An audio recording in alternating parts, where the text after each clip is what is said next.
Vous ne passerez pas, un slogan scandé par une dizaine de militants d'extrême droite qui brandissent des drapeaux anglais. Sur cette vidéo, on les voit prendre à partie un groupe de migrants.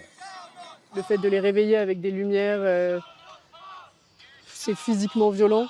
Et en fait, on les voit à la fin quand même faire des menaces physiques. On voit un des hommes avec les poings face aux personnes exilées. C'est terrorisant comme action.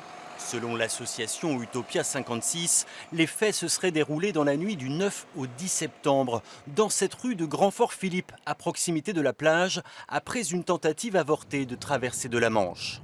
Comment c'est possible que ces personnes puissent exercer une telle violence sur le littoral, là où en fait il y a une surprésence policière sur la côte chaque nuit. C'est une attaque clairement raciste, c'est violent physiquement, verbalement, et tout est extrêmement inquiétant dans cette vidéo. Une enquête vient d'être ouverte par le parquet de Dunkerque pour violence aggravée. Objectif, identifier les auteurs. Mais tous les yeux sont braqués vers UKIP, un parti anglais d'extrême droite anti-immigration qui revendique l'action sur ses réseaux sociaux. Notre équipe Stop the Boats a déjoué et repoussé les migrants clandestins qui tentaient de traverser la frontière britannique depuis le nord de la France. Si les autorités ne protègent pas nos frontières, nous le ferons. Et d'appeler sur leur site internet à rejoindre ces équipes de protection financées par des dons.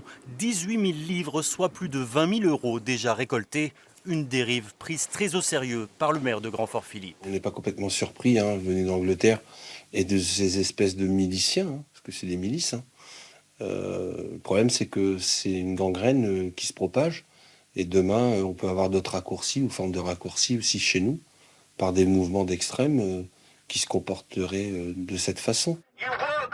Ce n'est pas le premier coup d'éclat de UKIP sur le littoral. En juin dernier, déjà, le leader du mouvement avait menacé des migrants et des associations à Calais.